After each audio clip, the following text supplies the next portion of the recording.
Ya, pada kesempatan ini ya kita buka dulu dengan Assalamualaikum warahmatullahi wabarakatuh. Pada pertemuan ke-9 di sini diharapkan mahasiswa mengetahui perkembangan dan prospek bisnis di bidang teknologi informasi. Nah, sebenarnya ada satu video webinar yang sudah saya siapkan, ya, kapasitasnya itu 1 GB. Nah, nanti bisa diakses. Jadi pertemuan ke-9 nanti ada dua, ada yang PowerPoint, ada yang webinar. Jadi pada intinya kalau kita tuh menjadi seorang eh, teknopreneur atau seorang ahli dalam bidang teknologi, atau kita ingin berkarya dalam bidang apa dengan kemampuan teknologi yang kita miliki pada saat ini, ya kita bisa menjadi seorang data scientist atau ilmuwan data, atau membangun web yang isinya berupa data. Bisa aja nih, ya. Di sini profesi yang banyak dibutuhkan oleh perusahaan di era digital, terutama perusahaan yang mengumpulkan data dalam operasional bisnisnya. Data yang diolah dijadikan dasar untuk mempelajari perilaku konsumen. Ya, data scientist, ya, dengan mendalami bidang ilmu matematika dan juga statistika. Ya. Di internet terdapat banyak data. Kalau kita bisa menghimpun data tersebut dan menampilkan dalam website kita, itu akan menjadi salah satu daya tarik orang untuk mengunjungi website, ya. Kemudian kita juga tidak bingung, ya, dengan kemampuan teknologi yang kita miliki, kita bisa menjadi seorang application developer. Ya, Demikom sudah beberapa mahasiswa sudah membangun aplikasi dan diupload di Google Play Store. Ya, bisa aplikasi dalam bidang finansial, teknologi atau fintech, bisa dalam bidang marketing teknologi, bisa human resource teknologi, bisa personal teknologi, bisa dalam teknologi pelayanan. Kemudian startup founder, ya kita bisa menjadi seorang pendiri startup, ya, pendiri sebuah usaha baru berbasis teknologi. Contohnya mereka sudah berhasil, misalnya Bukalapak, Tokopedia, Gojek, itu adalah yang sudah berhasil di Indonesia.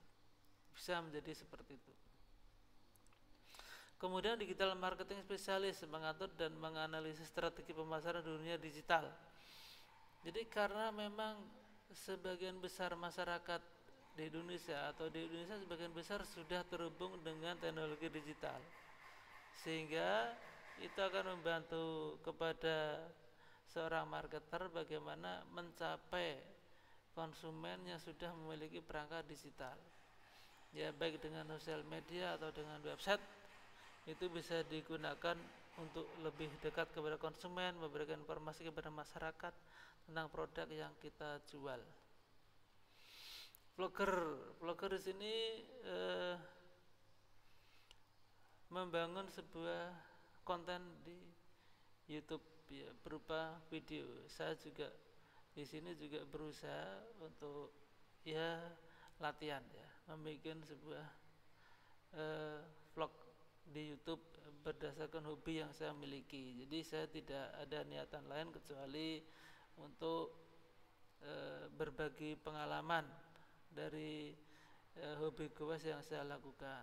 Tujuan utamanya belum bisnis, ya. Jadi hanya sekedar untuk berbagi informasi dan juga hobi.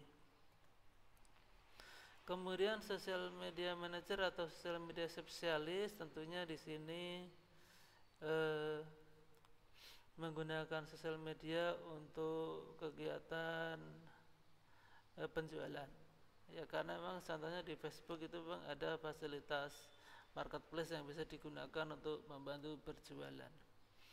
Ada SEO analis, ya, SEO analis di sini menggunakan web kita atau blog itu dengan kata kunci tertentu sehingga bisa muncul dalam daftar pencarian di halaman pertama Google. Karena pada Umumnya seringkali konsumen atau para pencari informasi itu memanfaatkan halaman pertama di Google, apalagi halaman pertama terus berada di paling atas.